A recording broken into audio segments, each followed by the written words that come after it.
Okay, so to wrap up this first module, let's look at our summary.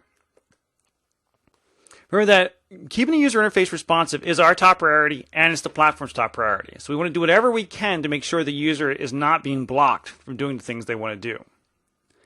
And the way we achieve that is by limiting all of our event handler code to something that's 100 milliseconds or less. Right? Keep that down to the 100 millisecond limit or less, and avoid those blocking operations, right, or potentially blocking operations, because they're the ones that are going to bite you.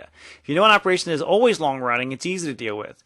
It's those ones that maybe during testing, when you've got this really great Wi-Fi network that goes really well, that end up biting your user later when they're out in some kind of spotty cellular network. Right? So watch for all those blocking operations.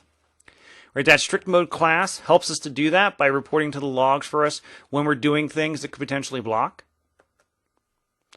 And take advantage of that async task, right? That actually allows us to run background operations, but still keep interacting with the user interface fairly easy for us.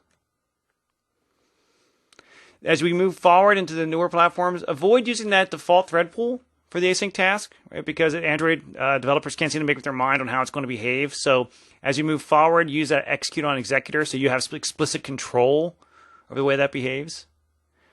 But the one thing that's a really important message here is that all these things we've looked at, threads and async tasks, they give us solutions, but they all have this situation that if something runs for more than a few seconds, they may potentially be killed. Right?